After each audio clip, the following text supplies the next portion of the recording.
Virgin girl spent one night with a millionaire. The surprise that followed shocked the world. The eviction notice was smeared with rain when Ava Monroe pressed it against her chest, shielding it from her little sister's eyes. Leah didn't need more worries, not when she already asked every night if the lights would still be on tomorrow. Ava swallowed the knot in her throat and forced a smile as she handed Leah a granola bar for dinner. "I'm not hungry anyway," she lied. The small, run-down apartment was barely heated, the kitchen window stuck shut with duct tape. At 20, Ava had already given up her dream of becoming a painter.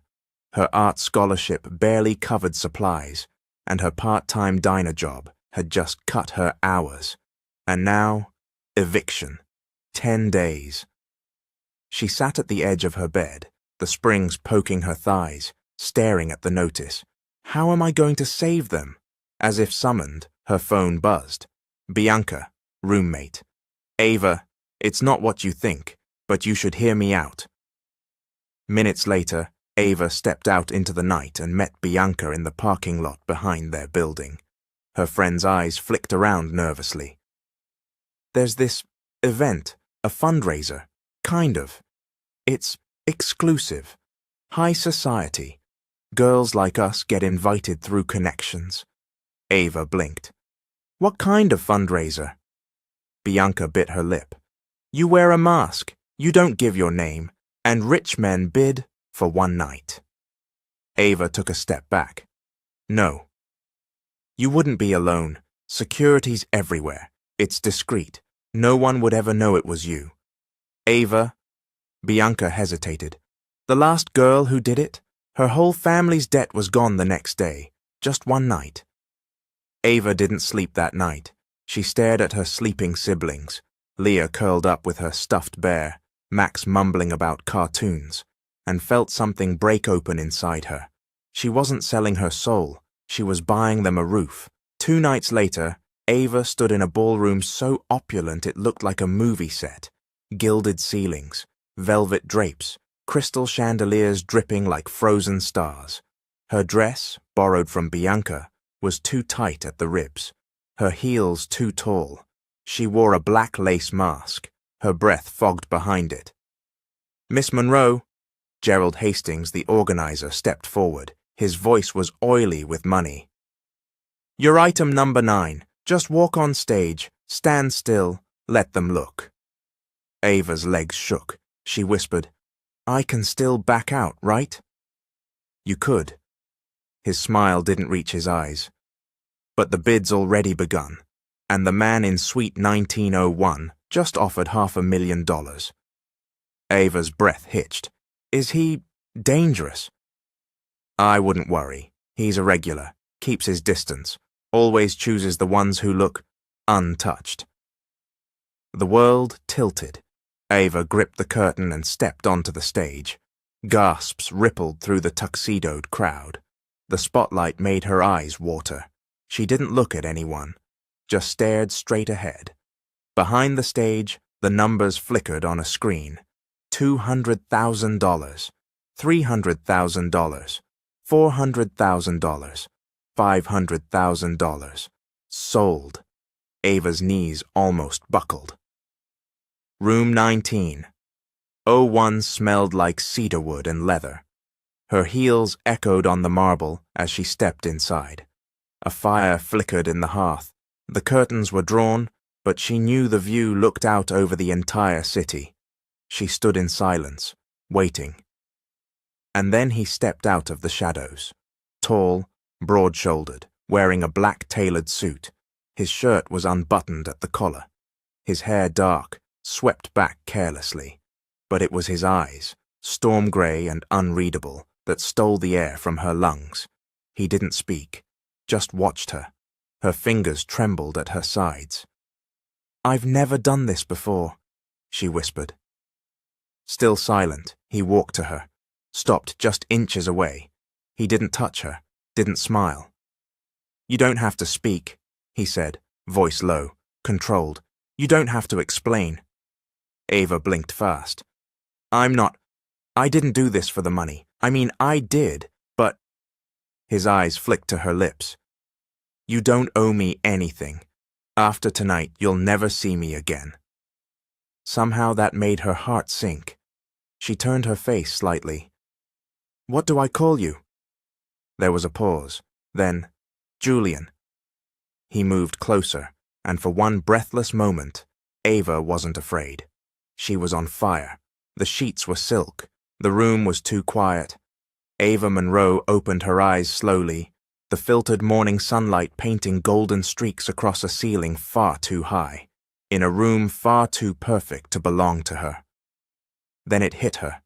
Last night. She bolted upright. The dress was gone, replaced with a plush robe. Her mask lay on the nightstand like some relic from a version of herself she barely recognized. Her heart thundered beneath her ribs. Had it really happened? The bedroom door creaked. He walked in with a glass of water in one hand, a sealed envelope in the other. Julian Valtieri. No mask this time. Just cold elegance and unreadable eyes. Ava pulled the robe tighter, struggling to sit up straighter without looking vulnerable. But she felt exposed, like he could still see right through her. "You slept for 10 hours, he said flatly. "Drink something."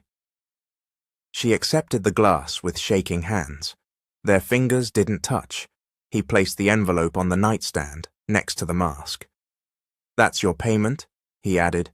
"There's more if you ever need it." Her face flushed hot. "I'm not a call girl." Number.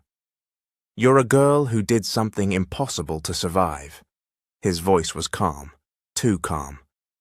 "You don't owe me shame, Ava, or gratitude." She stared at the envelope like it was poison. "How do you know my name?" He didn't answer. Instead, he turned toward the window, looking out at the skyline as if she were already gone. That stung. Ava rose from the bed, the robe sweeping against her bare legs like silk fire. "Is that it? Am I supposed to leave now?" Julian turned back to her, his jaw clenched, as if he wanted to say something, but didn't. "You can stay a little longer. Order breakfast if you'd like." "I don't want your breakfast," she snapped, her voice cracking. Something flickered in his eyes. Regret, surprise. She couldn't tell. "I just want to go home." Julian nodded once. "The driver's waiting downstairs. He'll take you wherever you want." He didn't follow her as she left. Back in her apartment, Ava stood in front of her cracked bathroom mirror, scrubbing her lips as if she could erase the memory. But it wasn't shame that twisted her chest. It was the emptiness. She'd expected to feel used, but the worst part was that he hadn't touched her with cruelty or arrogance. He hadn't begged. He hadn't even asked. He'd simply taken what she gave. And now it was over. The next day, everything changed. Her rent debt, gone. Sylvia, the landlord, had tears in her eyes as she told Ava someone had wired the full balance with a year's advance. The electric bill, paid in full, her siblings' school tuition, cleared. Anonymous donation. Bianca gasped when Ava told her. "Girl, that's not normal," she whispered. "Did he leave his number?" Number. "Just an envelope of cash I didn't even open. But someone's watching over you." Ava shook her head. "I don't want his charity." "Then pay it forward," Bianca said softly. "But don't be stupid enough to pretend it didn't matter." Across the city, inside a glass skyscraper that touched the clouds, Julian sat behind a sleek obsidian desk. His assistant, Mara, placed a file on his desk. "The girl," she said. "You wanted a full background check." Julian didn't look at her. "Did she accept the scholarship offer?" "Not yet." "Resend it. Triple the amount. Make it irresistible." Mara hesitated. "Sir, forgive me for saying this, but why her?" He didn't answer immediately. Instead, Julian turned to the window, watching the streets below, like a man searching for someone already gone. "Because," he said finally, "she walked away." Ava stood frozen in front of the tall glass doors of Valtieri Capital, gripping the folded scholarship email like a lifeline. It had come out of nowhere. Valtieri Creative Scholarship, finalist status, in-person interview required. She'd never applied, but Professor Caldwell swore he'd submitted her name months ago, back when she'd shown promise, back when her world hadn't burned down. Now, here she was, anxious, dressed in her cleanest clothes, clutching her sketchbook like it could protect her. This is my chance, she told herself. One chance to fix everything the right way.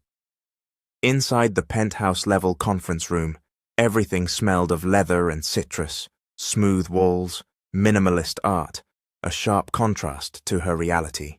Ava was ushered in by a kind-faced woman named Mara.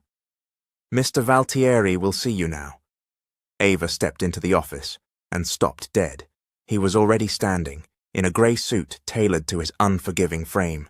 Julian Valtieri, her stranger, her buyer, her nightmare, her salvation? The air thinned. She felt it in her knees. "You," she whispered. Julian didn't blink. "Miss Monroe." His voice was composed, but the way his eyes trailed over her, as if checking if she was real, betrayed something else. "What is this?" she said quietly. "Why am I here?" He nodded toward the chair. "Interview." "I don't want your money." He raised a brow. "Then take the scholarship. Earn it." She stood her ground. "You orchestrated this." "I didn't fake your talent," he said simply. "You want to support your siblings. You need a future. I'm offering you one." Her fists clenched. "Why?" Julian leaned forward slowly, his eyes darker now. "Because something about you haunts me, and I don't know what to do with that." Ava's throat tightened. She wanted to scream, cry, run, but all she did was sit down. 10 minutes later, Ava stepped back into the hallway, shaking. Bianca was waiting on a bench with 2 iced coffees. "Well?" she asked. "How'd it go?" Ava stared down at the plastic cup and said, "He was there." Bianca's face paled. "Him?" She nodded. "Julian Valtieri, that's who I slept with." Bianca blinked twice. "Holy, you slept with Gotham's coldest billionaire?" Ava shook her head. "I didn't know. I didn't ask to be chosen, but he's offering me a deal." Bianca lowered her voice. "What kind of deal?" "He wants me to stay in his penthouse for a month. No strings, no sex. Just be there. Some kind of weird companionship arrangement." Bianca's eyes nearly popped out. "Is he terminally ill, or just emotionally constipated?" Ava didn't laugh. She stared out at the skyline. "I think he's lonely," she said, "but I'm not sure that makes this less dangerous." That night, Ava sat by the window in her apartment, watching her siblings sleep on the couch they all shared. She looked at the eviction notice still thumbtacked to the wall. She opened the envelope she'd refused before, Julian's envelope, and took out a card. Just a name, just a number, nothing else. She picked up her cracked phone, dialed, 1 ring, 2, then, "Ava." His voice, deep, steady, like thunder wrapped in velvet. "I'll do it," she whispered. 1 month. He didn't ask questions. "I'll send the car tomorrow at 8. Back in his office, Julian hung up the call, his hand lingering on the receiver. Mara raised an eyebrow. "So she accepted?" "She did." "What exactly is she agreeing to, sir?" Julian turned, walking to the window. "She's agreeing to live in a cage with a lion." The black car idled in front of Ava's building like a creature that didn't belong there. Its polished surface reflected cracked sidewalks and rusting fire escapes, 2 worlds colliding in a single windshield. Ava stood on the curb at exactly 8 a.m., holding her 1 suitcase, her worn sketchpad tucked tightly under her arm. She'd kissed Leah and Max goodbye like she was going to a sleepover, not moving into a billionaire's penthouse. They didn't ask too many questions. They never did. They trusted her. That scared her more than anything. As she slid into the back seat, the driver, stone-faced and silent, pulled away without a word. This was happening. No turning back now. Julian's penthouse sat atop a 50-story high-rise in Midtown Manhattan, with glass walls that looked down on the world, like a god surveying his kingdom. The elevator opened directly into the foyer. Marble floors, minimalist art, and a smell that made her think of cedarwood and secrets. Mara greeted her with the warm professionalism of someone paid not to ask questions. "Miss Monroe, welcome." She offered Ava a keycard. "This gives you access to the private residence and amenities. There's a guest suite prepared for you down the hall. Mr. Valtieri is in a meeting. He asked that you make yourself comfortable." Comfortable? Ava had never felt more out of place in her life. She wandered slowly, suitcase in tow, through the glass and gold corridors, until she found the room assigned to her. Her jaw dropped. The guest suite was bigger than her entire apartment. A king-sized bed with silver-embroidered sheets, a private balcony, and a bathroom that looked like a spa. A walk-in closet stood empty, as if waiting for her to fill it with dreams she couldn't afford. There was a note on the vanity. "Everything here is yours for the month. J." She read it twice, then carefully folded it and slipped it into her sketchpad. By mid-afternoon, she'd explored the common areas, the sunken living room with its enormous fireplace, the private library with floor-to-ceiling shelves, even the gym that looked untouched. But Julian was nowhere to be found. She finally settled on the balcony, sketchbook open, pencil dancing, as she captured the way the city buzzed beneath all the silence. That was where he found her. Julian stood at the doorway, silent, watching her. Ava looked up and stilled. He had changed. No suit, just a crisp white button-down with the sleeves rolled up, black slacks and bare feet. Still untouchable, still carved from something colder than stone. "I didn't hear you," she said softly. "I like seeing what people do when they think they're alone," he replied. She tensed. "Do you watch everyone like this?" "No." He stepped onto the balcony. "Just you." Her breath caught. Julian gestured to the chair beside her. "May I?" She nodded hesitantly, and he sat, leaving a careful distance between them. "I thought you'd be more angry," she admitted. "Why?" "For buying me, for putting me in this position. I didn't force you." "No," she murmured. "But you knew I had no other choice." Julian didn't argue. He simply looked out at the city. After a moment, he said, "I asked you to come here because I don't understand you." "Me? You could have taken the money. You could have disappeared. Instead, you looked me in the eye and walked away." "I had to look after my siblings," she said quietly, "and I didn't want to become someone I hated." Julian turned his gaze to her then. "You remind me of someone I lost." Ava blinked. "Who?" But he stood before answering. "Dinner is at 8. You don't have to join me. But I'd prefer you did." Then he walked away. That night, Ava dressed in one of the new outfits hung in her closet, an off-shoulder navy knit dress, modest but elegant. She'd resisted at first, but practicality won. She couldn't show up in her waitress uniform. Julian was already at the table when she arrived. The dining room was absurdly long, the chandelier glittering above a feast fit for 5. He stood when she entered, nodding approval. "You clean up well," he said. She smiled dryly. "Thanks. You should see me in my hoodie." Dinner passed in odd silences and stranger exchanges. He asked about her artwork. She asked nothing in return. He never ate much. She never looked him directly in the eye for long. But by dessert, something cracked open. "I used to think rich people had perfect lives," Ava said, stirring her spoon. "Then I met you." Julian looked at her, amused. "And what do you think now?" "I think money just builds prettier cages." He went very still. "You're not wrong. Over the next few days, They existed like cautious cohabitants. Julian worked long hours, conference calls, investment meetings, private dinners Ava never asked about. She occupied the quiet corners of the penthouse, painting in the garden courtyard, exploring the art books in the library, occasionally catching glimpses of him, brooding in his home office, playing the piano late at night, always alone. She caught him watching her more than once, but he never said what he was thinking. Then came the garden.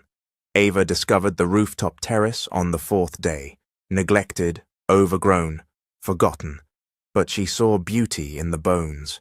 She spent hours pulling weeds, moving pots, sketching layout ideas.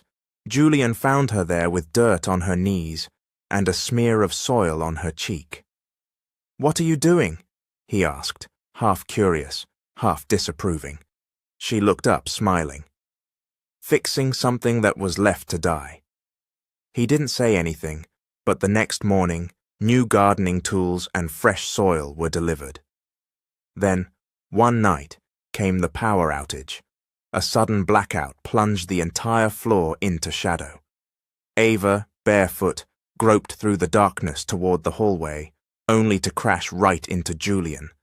His arms steadied her instinctively, his scent, cedar, something smoky, filling her lungs.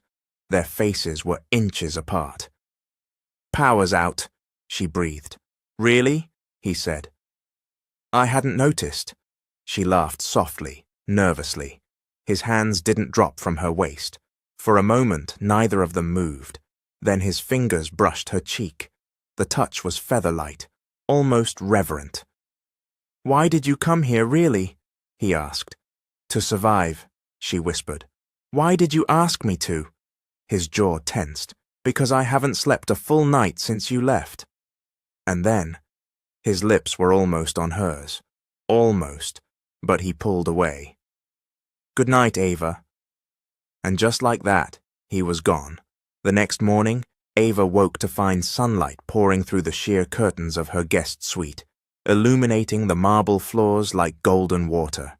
Her heart was still beating faster than usual, a lingering echo of what almost happened the night before. "He almost kissed me." But he didn't. She couldn't decide whether that made her angry or relieved. Julian was already gone by the time she entered the main kitchen. Mara, his ever-efficient assistant, offered a curt smile as she set down a tray of breakfast, berries, Greek yogurt, and fresh croissants that probably cost more than Ava's entire week of groceries back home. "He left early for meetings," Mara said. "He'll be back this evening." Ava nodded. "Does he always vanish before sunrise?" Mara hesitated. "He doesn't sleep much." "Figures," Ava muttered, picking at the edge of a croissant. "People like him have too much to protect."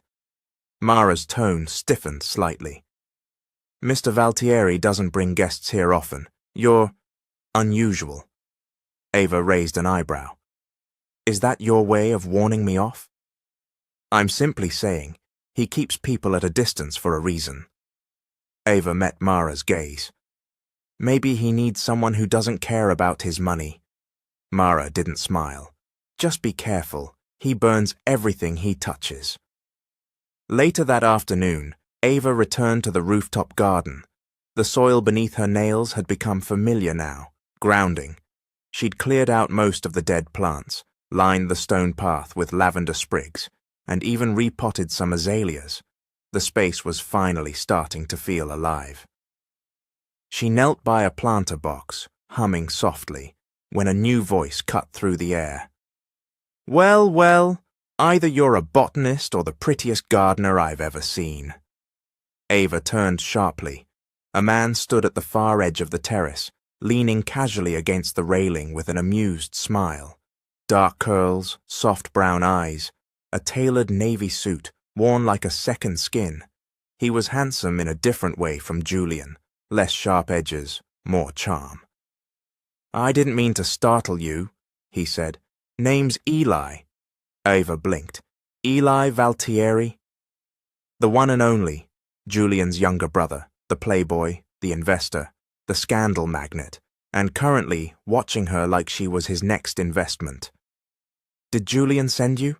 she asked suspiciously. Eli smirked. "Nope, I just came to see what kind of woman actually got past my brother's walls." She wiped her hands on her jeans. "I didn't get past anything. I'm just here." "You're living in his penthouse. Trust me, that's a headline." He walked closer, inspecting the newly blossomed roses. "Pretty impressive," he said. "Julian used to love this garden. After our mother died, he wouldn't come up here anymore." Ava froze. "Your mother?" Eli's expression softened. "She passed when we were kids. Cancer. Julian took it hard. He shut everything out, especially things that reminded him of her." Ava looked around at the flowers, suddenly understanding the silence, the neglect, and the fact that Julian had let her touch this place. "Why are you telling me this?"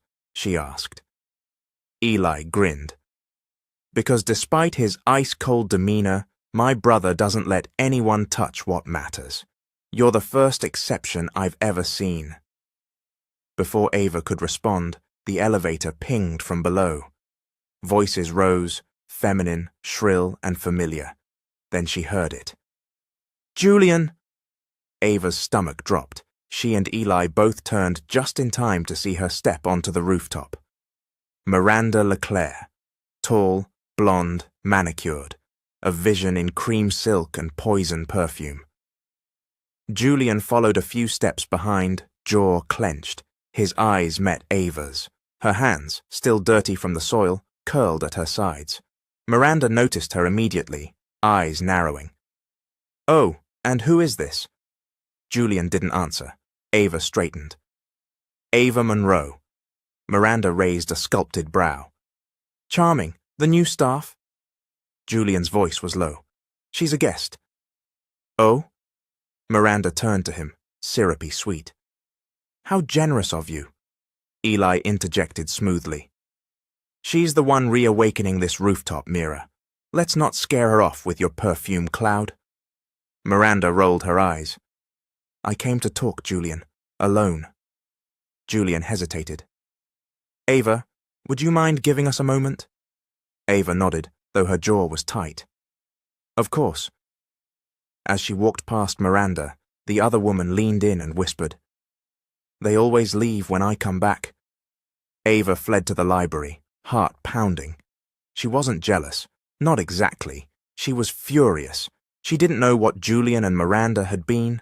Lovers, fiancés, partners in cold ambition.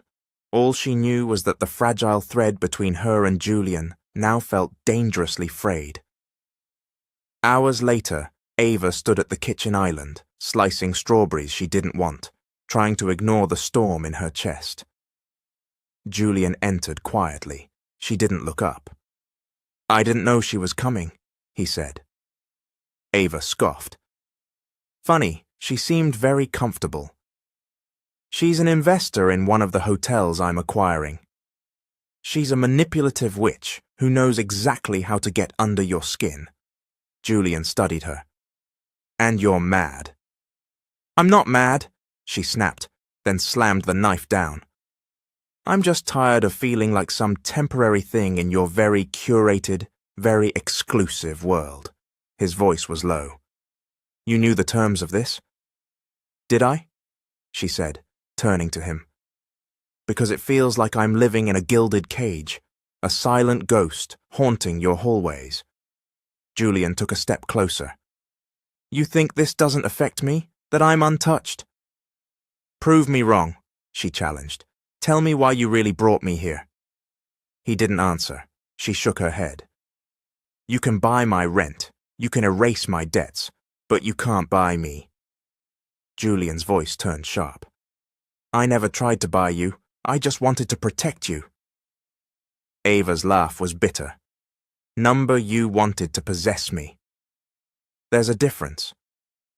They stood inches apart, breath coming fast, the air between them electric with something unspoken. And then he stepped back. His voice dropped to a whisper. Maybe you're right. He walked away without another word. That night, Ava stood by the rooftop garden, alone under a sky full of stars. Her fingers grazed a bloom that hadn't opened yesterday. She didn't cry, but something inside her cracked open, not for what she had lost, but for what she had almost hoped for. Ava didn't see Julian for 2 days. He'd left a message with Mara, something about back-to-back meetings in Dubai and Tokyo. But even she sounded uncertain. Ava didn't know whether to feel relief or rejection. The penthouse, so expansive and alive just a week ago, now felt like a silent museum. Beautiful, lifeless, curated. And she was the girl caught in its frame, staring out of a painting that no longer belonged to her. She threw herself into the rooftop garden, watered, trimmed, pulled roots like they were wires tethered to her chest. She barely slept, her mind an endless reel of what-ifs and almosts, but it was her siblings' laughter over the phone that anchored her. "You sound tired," Max said. "Are you working too hard?" "No," Ava lied. "I'm just adjusting." "Are you still living in that fancy place?" "Just for a little longer." Leah chimed in, whispering conspiratorially. "Does he like you, Ava?" Ava's heart twisted. "I don't know, baby." But that was the truth, wasn't it? She didn't know anything anymore. On the 3rd day, Ava came down to the main living room to find a man in a crisp brown uniform setting down 2 oversized cardboard boxes. Mara appeared from behind him. "Ah, perfect timing. These are for you." "For me?" Mara nodded. "Mr. Valtieri requested new art supplies. Oils, acrylics, charcoal, digital tools. The best from every brand." Ava opened the top box and stared in disbelief.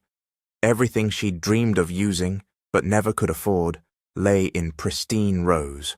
Brushes with real sable bristles, textured canvases, even an iPad Pro with a pressure-sensitive stylus. "He said he noticed you never asked for anything," Mara added quietly. "So he gave you everything." Ava stared at the box, then back at the empty room. Julian was gone, but he was still watching. That night, Ava started her first canvas in months. Not for a class, not for money, for herself. She painted until her fingers cramped, until her knees ached from sitting cross-legged on the floor. She painted a cityscape blooming out of cracked concrete, streaks of gold climbing up from the ruins like vines. She didn't even hear the elevator. "Beautiful!" She jumped, nearly smudging the corner of the canvas. Julian stood at the doorway, wearing a black turtleneck and slacks, his hair still tousled from travel. There were shadows under his eyes, like he hadn't slept in days. "You're back," she said, standing up too quickly. He looked around the room, her supplies, the canvas, the mess, and then back at her. "You turned my penthouse into a sanctuary," he murmured. "I like it." She narrowed her eyes. "You disappeared." "I had business." "You always have business." He hesitated.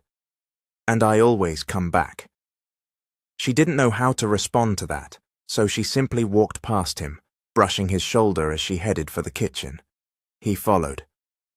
In the kitchen, Ava poured herself tea, doing her best to ignore the weight of his presence. He leaned against the counter, watching her like she was a puzzle he couldn't quite solve. "I sent the supplies because I wanted you to stay busy," he said. "Is that your version of caring?" "It's my version of being careful." Ava turned. "Of what?" "Of you getting too close." Her fingers tightened on the mug. "Too late." They stood in silence, the space between them vibrating with everything unsaid. And then the elevator pinged. Again. Julian tensed. Ava turned toward the sound just as the doors opened. Miranda Leclerc walked in, wearing a cream trench coat and red lipstick like war paint. She didn't even flinch when she saw Ava. "Oh, you're still here," Miranda said coolly. Julian moved forward. "Miranda, this isn't a good time." It never is with you, she replied, brushing past him. But I had to come. I have news. Her eyes flicked to Ava. Privately. Julian didn't look at Ava, didn't ask her to stay, didn't say a word. Ava didn't wait. She walked out. She ended up in the rooftop garden again, trembling in the cold. She hated how her heart still raced, hated that she'd let herself feel something. You knew what this was, but knowing didn't stop the ache. She sat on the bench, hugging her knees, until she heard a soft voice. Are you okay? It was Eli. He stepped into the garden with 2 mugs of something steaming. Saw you run out like a fire alarm went off. She accepted the tea, grateful. Why do you keep showing up when I need someone? He grinned.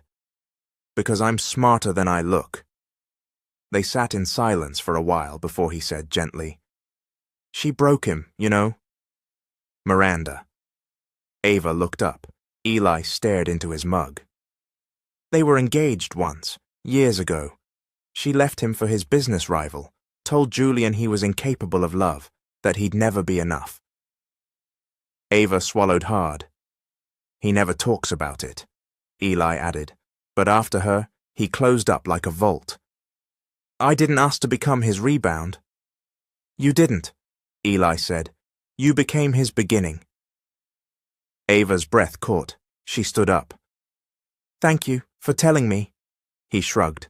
Someone has to be the honest brother. Later that night, Ava sat on the couch in the library, sketching with a charcoal stick, when Julian appeared in the doorway. She didn't look up. Miranda left, he said. Congratulations. He walked in slowly, standing across from her. She came to tell me she's getting married. Ava blinked. To whom? To the same man she left me for. Ava raised an eyebrow. And how do you feel about that? Julian's voice was low. Relieved. Why? Because it means I can stop punishing every woman who isn't her. She set the sketch pad down. Julian took a step closer. I never meant for you to get pulled into my past. You didn't, she said. I walked in. I was afraid to want something again. You were supposed to be temporary. Her throat tightened. And now? Julian reached out, brushing a loose curl from her face. Now I can't stop thinking about what it would mean to lose you. Ava leaned into his hand, her eyes soft but wary. You never really had me. Then let me try. He kissed her. This time he didn't pull away. This time she kissed him back, and when he whispered her name against her mouth like a vow, she didn't flinch, because for the first time, Julian Valtieri let her in. The invitation arrived the next morning, engraved in gold, tucked inside a thick velvet envelope that looked like it had been plucked from a royal court. Valtieri Foundation, Annual Gala Black Tie, Manhattan Opera House, 7 p.m. Ava turned it over in her hands, her name embossed on the card. Before she could even process it, Mara appeared with a garment bag and a sleek black box. Mr. Valtieri asked that you wear this tonight. Ava arched a brow. And if I already had something to wear? Mara gave the faintest smile. He anticipated you'd say that. Ava waited until she left, then carefully unzipped the bag. She gasped. It was a gown the color of midnight, silky, backless, with delicate beading like scattered stars across the bodice. Classic but daring. Modest in the front, but the slit running up the side promised something bolder. The shoebox held stilettos so beautiful, Ava almost didn't dare touch them. There was a note tucked beneath the dress. You belong in the spotlight. Let them see. J. By 7 o'clock, Ava stood in the grand foyer of the Manhattan Opera House, beneath chandeliers so massive they looked like galaxies frozen mid-spin. The gala was a constellation of wealth, women in couture gowns, men in sharp tuxedos, the air thick with expensive perfume and whispered deals. She clutched her clutch like a lifeline, heels clicking on marble. Then the room parted, and Julian saw her.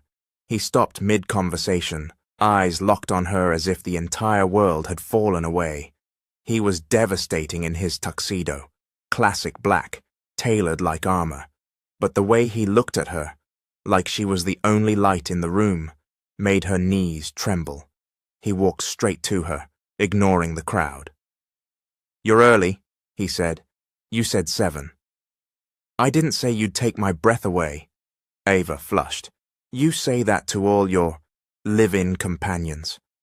He chuckled softly. "Only the ones who challenge me in their sleep." He offered his arm. "Shall we make the vultures uncomfortable?" She took it, gladly. The first hour was a blur of introductions and shallow smiles. Ava had never seen so many people pretend so politely.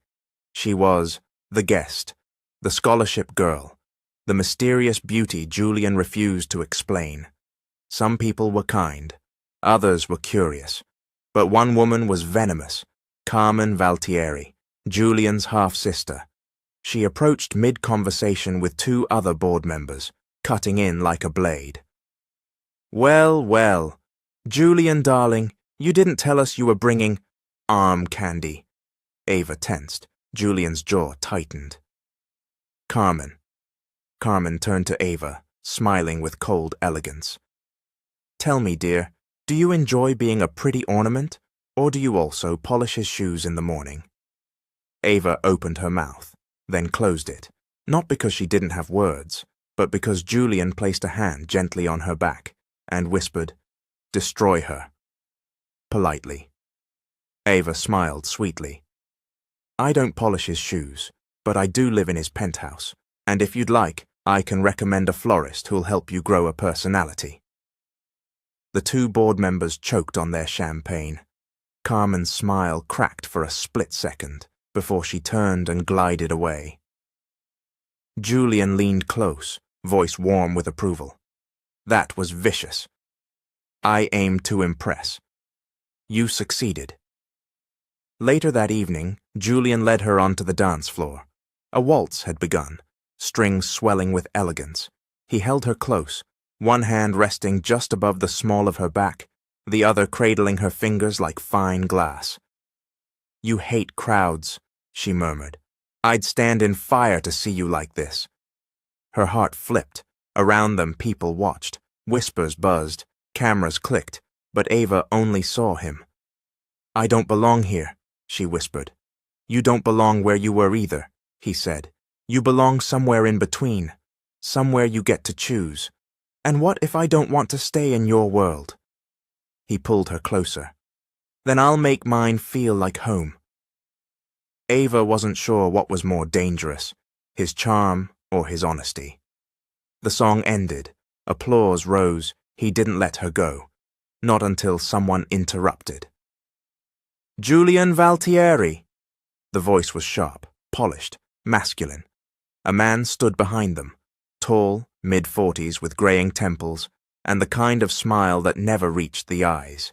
Gerald Hastings. Ava froze. She knew that voice. The auction.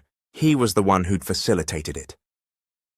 Julian's grip tightened ever so slightly. Gerald extended a hand. "And Miss Monroe, what a pleasure to see you again."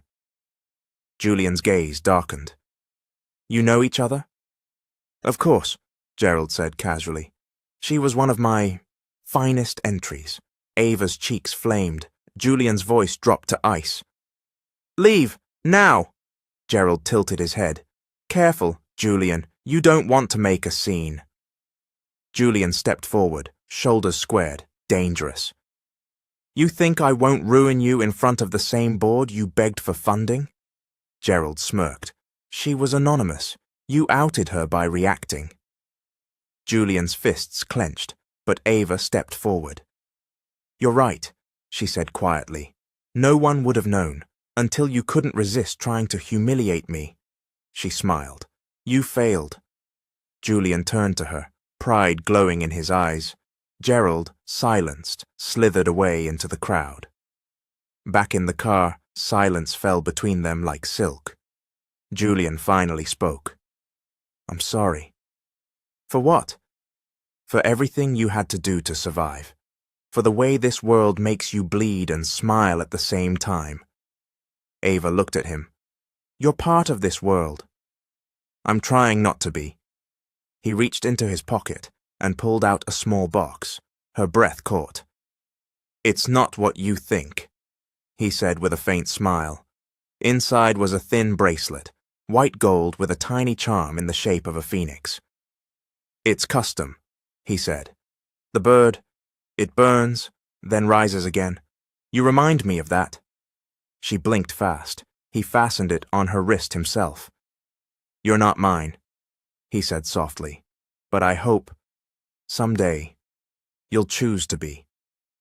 She didn't answer with words. She leaned over the center console and kissed him. They returned to the penthouse past midnight. Ava slipped off her shoes at the door, her head spinning, not from champagne but from him. The way he'd looked at her, the way he saw her.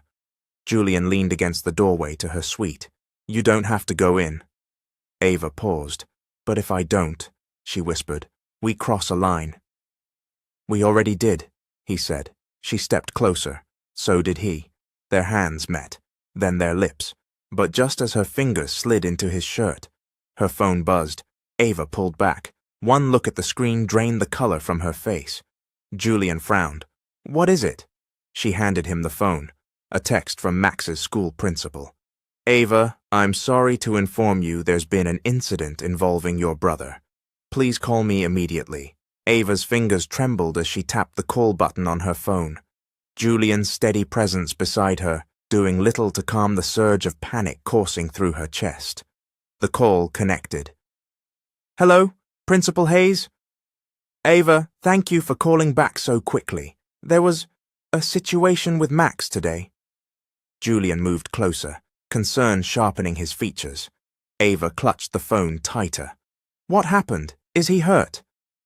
No, he's physically fine, but there was a fight. A group of students cornered him during recess. They said some very cruel things about your past. Ava's stomach dropped. My past? Hayes hesitated. There's a photo circulating online from an event. Oh God, the auction. She felt the blood drain from her face.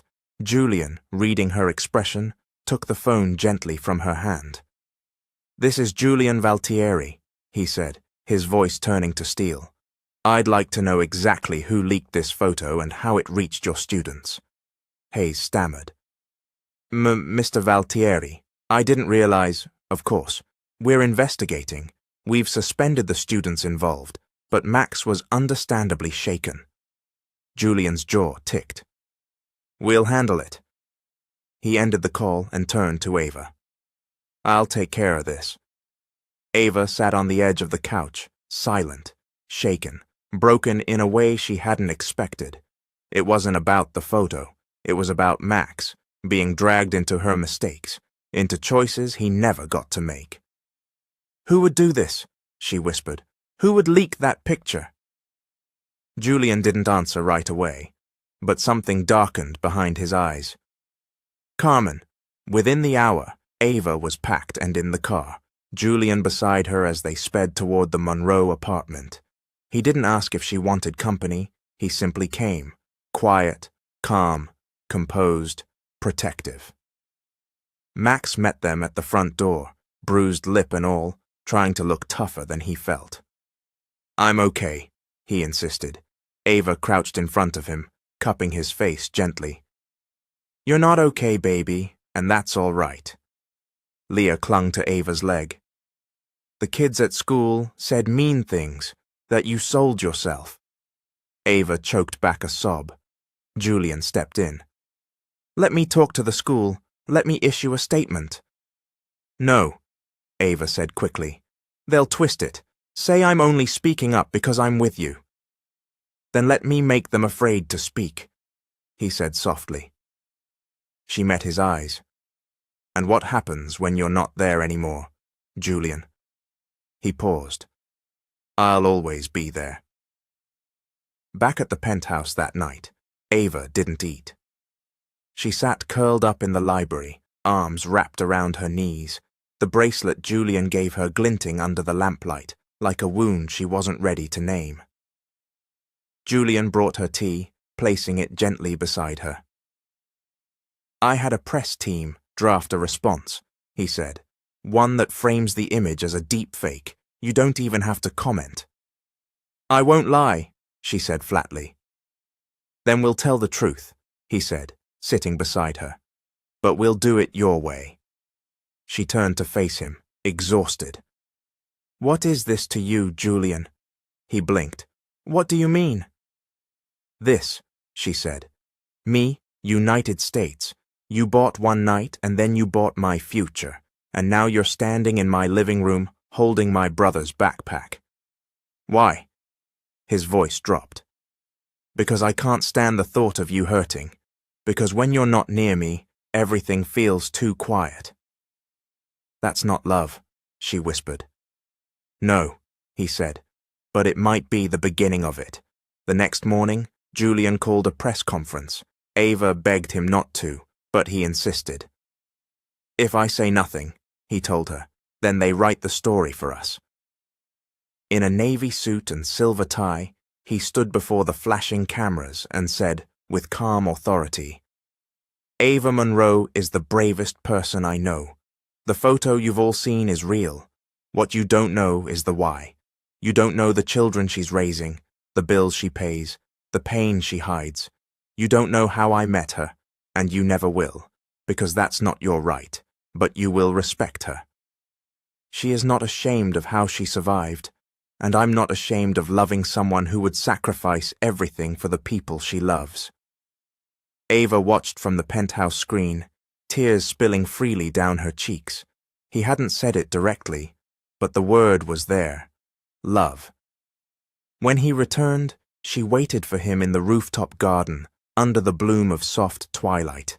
The lavender she'd planted weeks ago had begun to spread, filling the air with the softest, sweetest scent. Julian approached slowly. "You didn't have to say that," she said softly. "About love." "I did." "Why?" He stopped inches from her. "Because it's true." Ava blinked, lips parting. "I thought I was broken," he said. "That Miranda shattered something in me I'd never get back. But then I saw you, standing in that ballroom like you were made of defiance and starlight." She reached up, brushing his cheek. "I'm not your redemption arc," she whispered. "No," he said. "You're my salvation." And then, gently, reverently, he kissed her, not with the hunger of lust, but the quiet desperation of someone who had finally found something worth keeping. That night, Ava didn't sleep in her own bed. She followed Julian into his, and for the first time, it wasn't about obligation or survival. It was about surrender, about trust, about choosing. The sheets tangled, the walls blurred, and in the space between shadow and light, they found something real, something raw, something neither of them knew how to name. The next morning, they lay tangled in each other's arms as sunlight crept across the bed. Ava traced lazy circles across his bare shoulder. "You're not who I expected you to be." "Good or bad?" she smiled. Undecided, he pulled her closer. "I meant what I said. I want this to be real. I want us to be real." She stared into his eyes. "I want that too." But even as the words left her lips, a shadow passed across Julian's phone screen, still buzzing on the nightstand. An email. From his lawyer. Subject. Urgent. Carmen has filed for ownership of Monroe apartment building. Julian didn't tell Ava about the email right away. Not as they got dressed. Not as he handed her coffee with that rare, fleeting smile. Not even as she curled against his side on the couch, sketching while he answered back-to-back calls with Europe. He didn't tell her, because he didn't want to shatter the moment, because he knew it wouldn't last.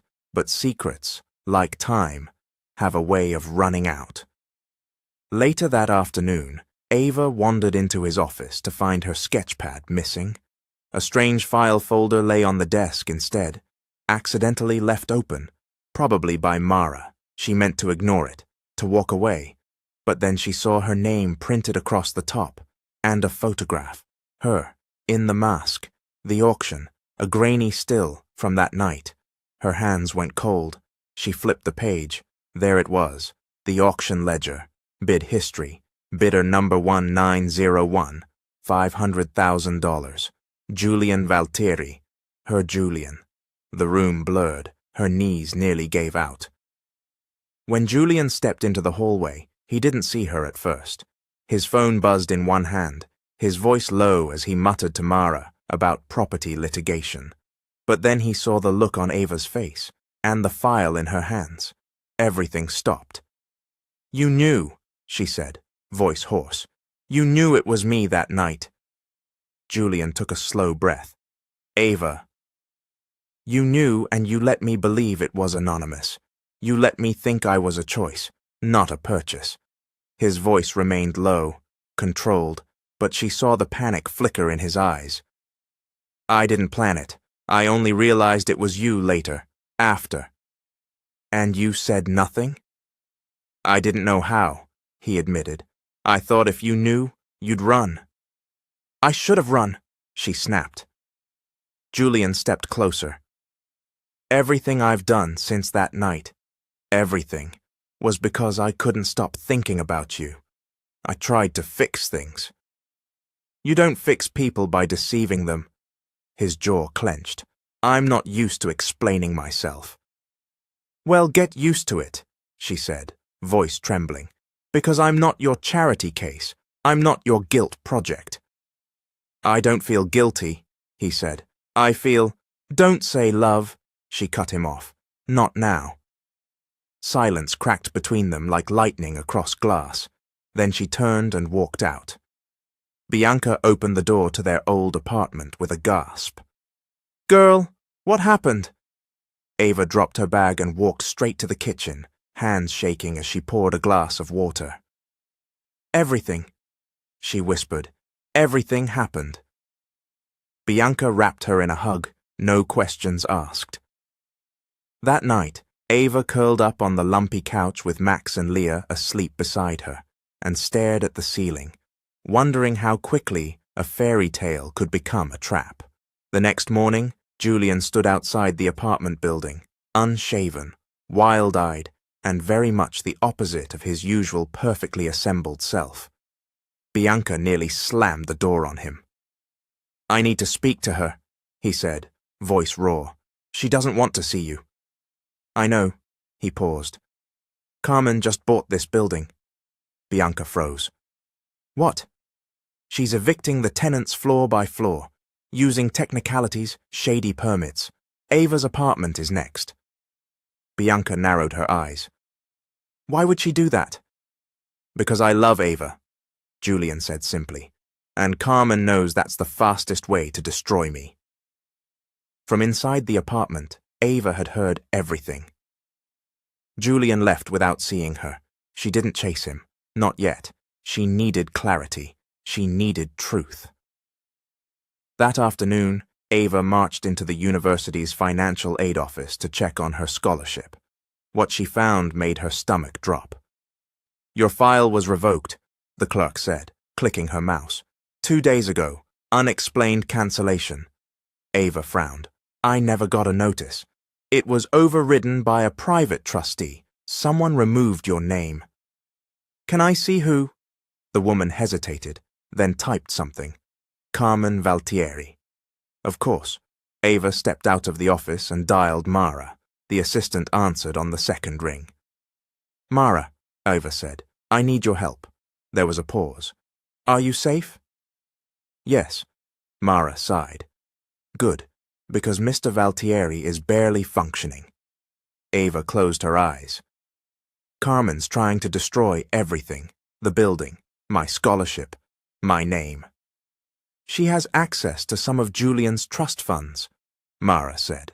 "She's leveraging them to force him into transferring power of the estate." "What happens if he does?" "He loses controlling shares. She gets everything, including Valtieri Capital. Ava's pulse spiked. And he was going to let her. I think he was considering it, Mara said softly, to protect you. Ava stood frozen in the middle of the sidewalk, surrounded by noise and motion, feeling none of it. He hadn't lied because he didn't care. He'd lied because he did. That night, Ava returned to the penthouse. She used her old key card. It still worked. The lights were dim, the hallway empty. She found Julian in the rooftop garden, sitting alone on the stone bench beneath the lavender bushes she'd planted. He didn't look up when she approached. "You came back," he said quietly. "Not to forgive you," she replied. "Not yet." He nodded. "Fair. But I need to know one thing." He turned toward her. "Anything. If I hadn't been auctioned that night, if you'd met me anywhere else, would you have still wanted me?" Julian's voice cracked. "I would have followed you into a grocery store. I would have walked into your art school and begged for a portrait session. I would have found you, Ava, in this life or the next." She stepped forward. "You should have told me the truth." "I was afraid the truth would lose me the only good thing I've ever touched." Ava reached out, brushing her fingers against his jaw. "You don't need to buy me, Julian. You already had me." Then she kissed him. It wasn't soft. It was fierce, hungry, redemptive. Later that night, Julian pulled her into his chest, hand resting on her hip. "I'm going to fix this," he said. "All of it?" Ava nodded against him. "And if she makes you choose?" she whispered. Julian's voice was calm, certain. "Then I'll burn everything down, just to build a world where you never have to suffer again." The next day, Carmen Valtieri opened her inbox to find a single message from Julian. Subject: "I'm not yours to destroy." Attachment: deed transfer, Monroe Building, to Ava Monroe, and the war officially began. Julian Valtieri had never been outmaneuvered, not in business, not in family, not in life.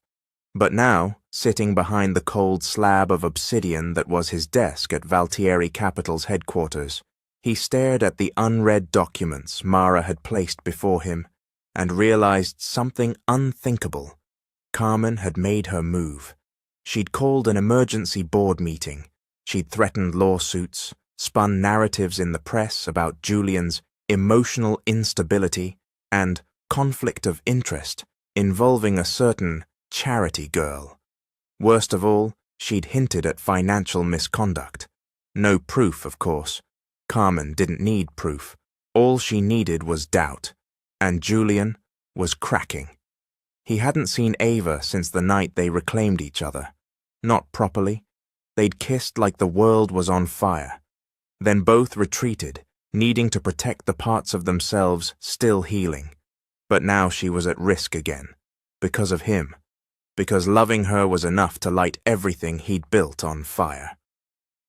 "You're quiet," Eli said, lounging in the office's leather chair with his usual laid-back charm. "Too quiet, that's never a good sign." Julian didn't respond. Eli leaned forward, dropping his voice. "What did Carmen do now?" Julian tossed a file onto the desk. "She's trying to force a vote of no confidence. Says I've compromised the integrity of the company." "Because you're in love with someone who actually makes you human?" Julian shot him a glare. "Because I gave Ava the Monroe Building and took back control of the trust fund she tried to weaponize." Eli whistled. "Damn, that's bold." "She left me no choice. She always leaves people no choice," Eli muttered. "But don't let her push you into a corner, Jules. That's her game." Julian stood, pacing. "I was fine before," he said. "Cold, calculating, empty. I could breathe." "And now?" Eli asked. Julian looked toward the floor-to-ceiling window, Manhattan stretching beneath him like an empire of glass. "Now I don't know who I am without her." Meanwhile, Ava was painting again. Back in her tiny studio corner of the penthouse, canvas after canvas bloomed under her hands, cities colliding with galaxies, broken windows letting in gold, women rising from oceans made of shattered glass. Bianca visited with coffee and stories from campus, trying to pretend her best friend wasn't caught in the storm of Manhattan's most powerful family. But Ava could feel it. Something was building. Julian was unraveling. She sensed it in the way Mara's voice clipped on the phone, in how the doorman began asking more questions than usual, in how quiet everything suddenly felt. When Mara called late that afternoon, her voice was grim. "You need to come." Julian's office was dark when Ava arrived. The city beyond his windows shimmered in twilight. He sat alone at the head of the conference table, sleeves rolled up, hair disheveled, 2 fingers pressed to his temple like he was trying to hold his mind together. Mara met Ava just outside the door and whispered, "He fired 3 department heads today, froze 2 accounts, cancelled the London expansion." Ava's eyes widened. "Why?" "He's trying to cut Carmen off," Mara said, "but he's burning the company down to do it." Ava didn't knock. She walked right in. Julian didn't look up. "I told them not to bother you." "I'm bothering you anyway," she said. Still no reaction. So she crossed the room, placed her hands on the edge of the table, and said softly, "You don't have to do this alone." Julian lifted his head slowly. His eyes were bloodshot. He looked exhausted, lost. "I don't know how to fix this," he whispered. "Then don't," she said. "Let me help you build something better." Julian stood, voice cracking. "If I lose this company, I lose everything." "No," she said, stepping into him. "You lose control. That's different." He let out a bitter laugh. "You don't understand. This company was the only thing I could count on. The only thing that didn't leave, that didn't betray me." "I'm not leaving," she said. "Not unless you push me away." He stared at her, and then, like a dam breaking, his hands reached for her, pulled her close, buried his face in her hair. "I'm so tired," he whispered. She held him. "I know." The next morning, Ava woke to the sound of soft jazz playing in the living room. She padded out in Julian's dress shirt, hair still damp from her shower, to find him dressed, clean-shaven, and calm. "Breakfast?" he asked, holding up a tray. She blinked. "You cooked?" "Ordered," he admitted. "But I plated it. That counts, right?" She smiled. "Barely." They sat at the table as the morning light filtered in. For the first time, it felt like a real morning, a real home. Julian cleared his throat. "I've made a decision." Ava looked up. "I'm stepping back." From the board, her fork paused mid-air. "What?" "I'm transferring majority control to an independent trustee. Someone Carmen can't touch. I'll still run operations, but the voting power won't be hers." "Who's the trustee?" Julian smiled slightly. "Mara." Ava gasped. "You trust her that much?" "I trust you that much. You told me to stop trying to control everything, so I am." He leaned forward, his hand brushing hers. "And I'm also going to do something else." "What?" "I'm going to take a leave. 1 month, no meetings, no boardrooms. Just us, and whatever life is when I'm not trying to dominate it." Ava stared at him, stunned. "Julian."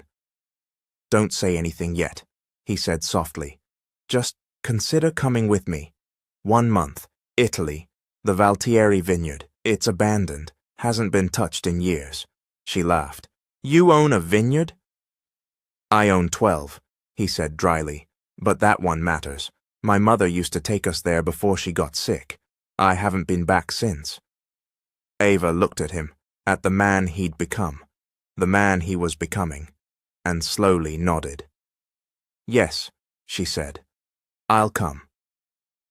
That evening, while Ava packed a suitcase, Mara arrived at the penthouse with a sealed envelope.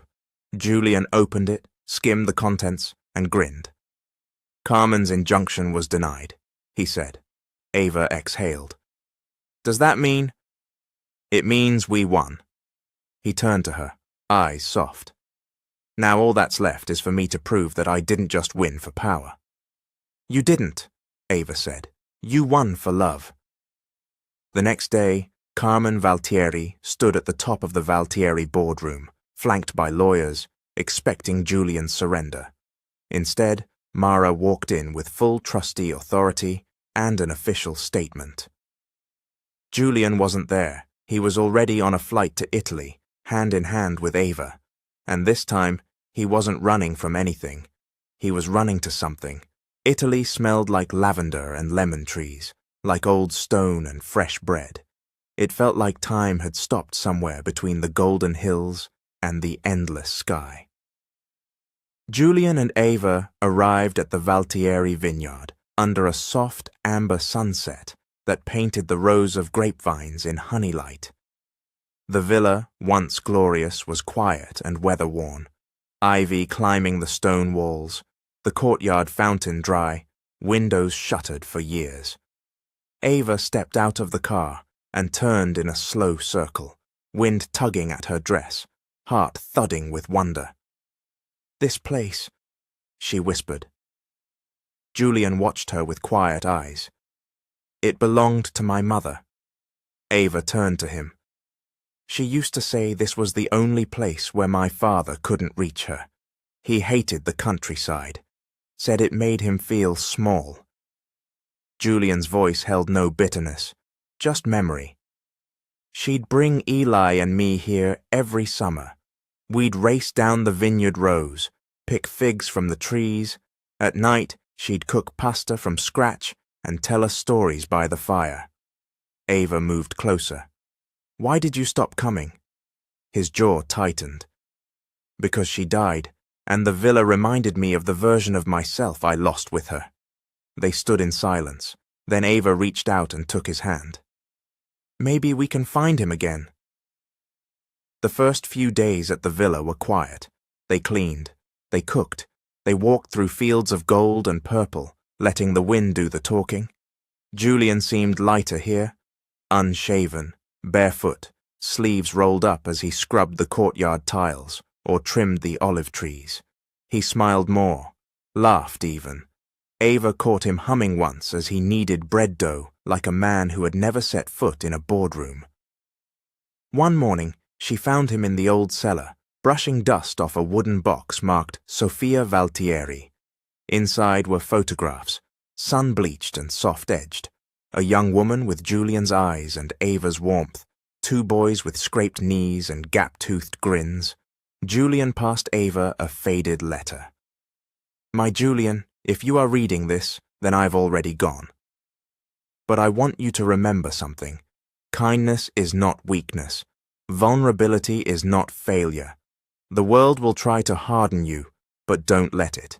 You are capable of great love. Give it freely, even when it scares you, especially then." He said nothing, just held the letter against his chest, eyes closed. Ava hugged him from behind and whispered, "You are becoming her legacy." That night, they made love under the stars. No penthouse sheets, no dim lighting, just a blanket in the grass, a bottle of old wine, and the sound of crickets and cicadas singing around them. Julian traced the length of Ava's spine like he was memorizing it. "I've never been this honest with anyone," he said softly, lips against her shoulder. "Not even Eli, not even myself." "You don't have to be perfect," she replied. "You just have to be real." The following morning, Ava rose early and wandered the villa alone. She found a rusted bicycle in the shed, oiled it up, and rode into town to the open market. The townspeople greeted her with warmth and curiosity. Some remembered the Valtieri family from years past. A baker handed her fresh bread. A florist pressed a wildflower into her palm. "You bring color back," an old woman said in broken English, "like his mother did." Ava smiled, touched beyond words. When she returned, Julian was waiting at the gate with a bouquet of lavender in one hand and a carved wooden box in the other. He looked nervous. Ava, he said, I've been thinking. Dangerous, she teased. He grinned, then opened the box. Inside was a delicate silver ring, an antique, filigreed with vines and tiny sapphires. It was my mother's, he said. She wore it every day until the day she died. Ava's breath caught. I'm not asking you to marry me, he continued. Not yet, but I'm asking you to keep this, as a promise, that no matter what happens when we go back, I'll fight for you, for us, for the life we found here. Ava stared at him, heart full, then slipped the ring onto her finger. I'm not promising to be easy, she said, but I promise to be worth it. You already are. They spent their last few days at the villa in blissful rhythm, mornings walking through the vines, afternoons sketching or reading in the courtyard, nights tangled in laughter and soft skin. They talked about everything, the past, the future, the fear. Julian confessed his nightmares, of losing her, of becoming his father. Ava confessed her doubt that the girl from a rundown apartment could ever truly belong in his world. You don't have to belong to it, he said, just to me. When they returned to New York, it felt different. The skyline no longer loomed, it welcomed. Julian's office had been cleaned out. Mara had handled everything in his absence. Carmen's schemes had crumbled under legal pressure and board backlash. She had been forced to step down, officially exiled from the Valtieri Empire, unofficially fuming in silence. Julian took Ava back to the rooftop garden on their first night home. The lavender she'd planted months ago had flourished, and in the center of it, where a bench once sat, now stood a small marble pedestal. A single bronze plaque read, "To the woman who turned stone to life."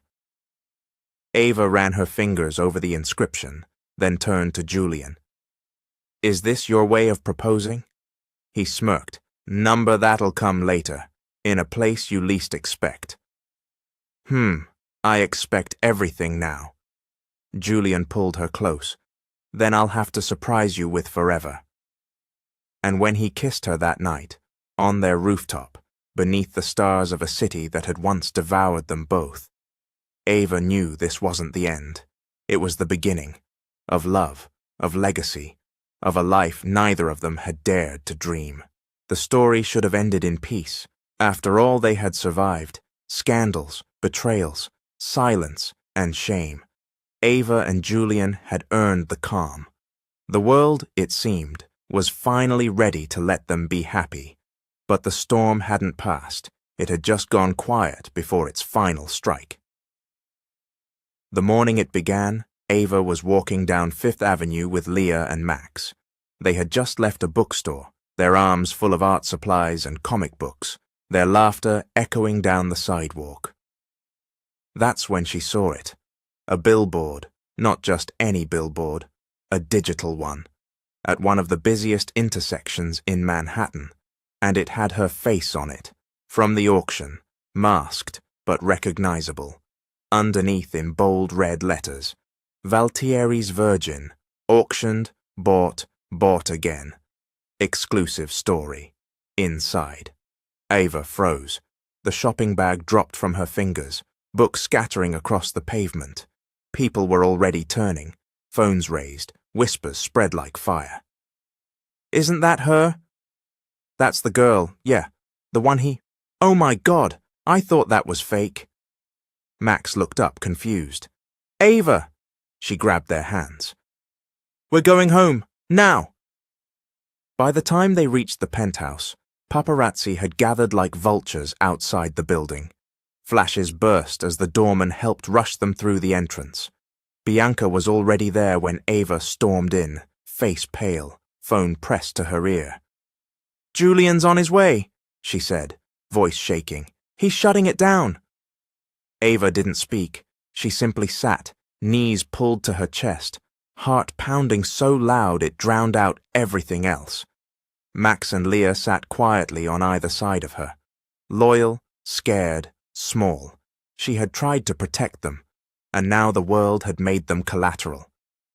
Julian arrived 20 minutes later, his expression unreadable, dead calm, which Ava had learned was far more dangerous than fury. "I'm handling it," he said simply, kneeling in front of her. Ava's eyes were red. "Handling what, Julian? They put my face on a billboard." "It's slander. That image was stolen. The narrative is manufactured." "And who leaked the photo?" she asked. "Gerald? Carmen? Some vulture with a grudge?" Julian didn't answer, because he already knew. 3 hours later, Julian stood outside the corner office of a luxury PR firm, one he'd once helped finance, his jaw set. Inside, Carmen Valtieri stood at the window, sipping champagne and smiling like she had already won. "You know," she said, turning slowly, "I expected you sooner." Julian stepped in, closing the door behind him. "Your obsession with control," she continued, "is adorable, but predictable. You did this." "Of course I did," she said, shrugging. "Did you really think you could drag the family name through the dirt and not pay for it?" "She's not the one who ruined the Valtieri name," he said coldly. "You are." Carmen chuckled. "Please, you were always Mother's favorite, the golden boy, the heir, and now you've crowned a peasant girl queen and expect the rest of us to bow." Julian stepped closer. "Take it down." She sipped again. "I'm sorry, dear brother, but the public deserves the truth." "I don't care about public opinion," he growled, "but if you come near her again, if you even breathe in her direction, I'll bury every connection you have in this city. You'll never work again, never speak again. You'll be a ghost in a world that has already forgotten you." Carmen's smile vanished. "Get out!" she spat. Julian turned to leave, but not before saying, "The difference between you and Ava? She earned everything. You only ever stole." Back at the penthouse, Ava watched as Max and Leah curled up on the couch, Bianca reading aloud to them in a soft, animated voice, trying to drown out the noise of the world. Ava's phone rang for the 10th time. Unknown numbers, news outlets, bloggers. She let them all go to voicemail. Julian returned after dark, clothes wrinkled, eyes heavy. He sat beside her and took her hand. "It's done," he said. "I don't care about the billboard," she whispered. He frowned. "Then what do you care about?" "That my siblings saw it," she said. "That Max's teachers will see it. That no matter how hard I try to become someone new, someone better, my past keeps bleeding into the future." Julian turned her face gently toward his. "Your past is not shameful. It's brave, it's real, and it's yours."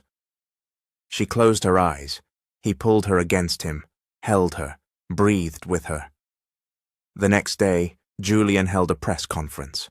Ava begged him not to, but he refused to let her carry it alone. At the podium, he looked out at the flashing lights, the flashing judgment, and said, "Ava Monroe was not auctioned. She survived. She made a choice in a world that gave her none. That one night changed her life, but not the way you think, because what happened after was love. You can mock me, question my judgment, try to unravel the empire I've built, but what you will not do is shame her. Not today, not ever." That night, the photo disappeared from the billboard. So did Carmen's job. The Valtieri board, outraged at her unauthorized manipulation of the family's image, voted to strip her of any public-facing position. She was silenced, exiled, forgotten. Ava sat alone in the rooftop garden when Julian found her. She didn't turn, just stared out at the city that had tried to break her. "They'll never let me forget," she said. "No matter what I do." Julian knelt beside her. "Then let's give them something else to remember." She turned to him, confused, and saw him holding a small velvet box. Her breath caught. "I thought you said the ring would come when I least expect it." Julian smiled. "I lied." He opened the box. Inside was a delicate rose gold band, crowned with a single teardrop diamond surrounded by tiny stars, a piece so unique it could only have been made for her. "For every moment they tried to shame you," he said. "This ring will remind you that you rose." Ava's eyes filled. "You're serious? I want to spend the rest of my life proving that you are not what they said. You're everything they'll never be." He held it out. "Say yes." And she did. Through tears, through laughter, through the noise of a city that had once chewed her up and spit her out. She said yes, because this time she was the one choosing. 1 year later, the Valtieri villa in Tuscany was once again filled with laughter. Not corporate clients or stiff investors, no press, no drama, just life. Sun spilled over a long wooden table where guests sipped wine, wiped tears, and toasted love. The vines in the fields shimmered in the golden breeze. Lavender bushes swayed gently like dancers paying homage to the occasion. And at the center of it all, Ava Monroe, now Ava Valtieri, stood barefoot on the villa lawn in a flowing ivory dress, wildflowers tucked into her curls, a look of pure disbelief on her face as she gazed at the crowd of people who had gathered for her. Julian stood beside her in an open linen shirt and tailored white trousers, a quiet smile curving his lips as he took her hand. It was a vow renewal, technically. They'd been married 6 months earlier in a courthouse ceremony, with just Bianca, Eli, Max, and Leah present, quiet, legal, necessary. But this was the wedding, the one that celebrated not the beginning of their union, but the survival of it. Bianca gave a speech, half sincere, half chaos, as only she could. "She used to cry on our couch, swearing off love and men with jawlines too sharp to trust," she said, grinning. "And now look at her, married to the former Ice King of Manhattan. Who saw that coming?" Everyone laughed, even Julian, who shook his head in mock defeat. Bianca raised her glass. To Ava, the girl who survived everything, gave her virginity to a mystery man, and still walked out a queen. Ava groaned. "Bianca!" But her eyes sparkled. Even Julian was laughing too hard to intervene. Later, Ava sat under the fig tree where Julian's mother had once told bedtime stories to her boys. Leah curled up beside her, resting her head in Ava's lap, while Max showed off the new digital camera Julian had gifted him for creative storytelling. "You're really happy, aren't you?" Leah asked sleepily. Ava brushed a curl from her sister's cheek. "Yeah, baby, I am. But it wasn't easy. Number it never is, but the hard things make the best stories." She looked up to find Julian watching her from across the garden, his sleeves rolled, his hands dusty from helping the chef shape pasta dough. He winked, and Ava smiled like the world had finally made sense. That evening, as the stars emerged one by one above the villa, Julian pulled Ava away from the party and led her through the vineyard, hands entwined, silence thick with sweetness. "You've barely touched your cake," he said. "I've barely touched you." He stopped walking, turned to her. "We can fix that." Ava wrapped her arms around his neck. "You know what I think about sometimes?" "What?" "That night, the very first night, I walked into that hotel room terrified, masked, alone. And I was already in love with you," he whispered. She blinked. "You didn't even know me." "I did," Julian said. "I just didn't have the language yet." They danced there in the moonlight, no music, no audience, just the sound of leaves rustling and hearts speaking in a rhythm no one else could hear. "I have something for you," Julian said suddenly. He reached into his pocket and pulled out a small, worn leather journal. Ava opened it slowly. Inside were sketches, her sketches, pages torn from her first notebook, scribbles she'd abandoned, even napkin doodles she didn't know he had kept. "I started collecting them," he said, voice rough. "Every time I found one, I saved it. You once said art was your way of surviving. These are proof you never stopped." Ava flipped through the pages with trembling hands, her eyes stinging. "I don't deserve this." "You deserve everything." The next morning, they woke wrapped around each other in the villa's master bedroom, sunlight washing across the room, birds chirping softly outside the window. Julian traced lazy patterns on Ava's bare back. "Stay with me forever," he murmured. "You bought me for one night, remember?" He rolled onto her with a grin. "Best investment of my life." She laughed, playfully swatting him. "You were insufferable back then. And you were too kind for this world." "But I stayed." "You did," he whispered, "and you changed everything." 3 months later, the Valtieri Foundation for Rising Women opened its first gallery in Brooklyn, a safe space for underrepresented artists, led by Ava, funded by Julian, and built from the same floorboards that once held her brokenness. At the ribbon cutting, Ava stood in front of a crowd of students, artists, and supporters, her voice steady, eyes full of hope. "People think survival is shameful," she said, "but surviving taught me how to fight, to love, to rise. This space is for everyone who thought they were too small, too poor, too invisible to be seen. You are seen. You are worthy." The room erupted in applause. Julian stood off to the side, his arms crossed, eyes glassy, the same proud expression he wore the first time she told him she wouldn't be bought.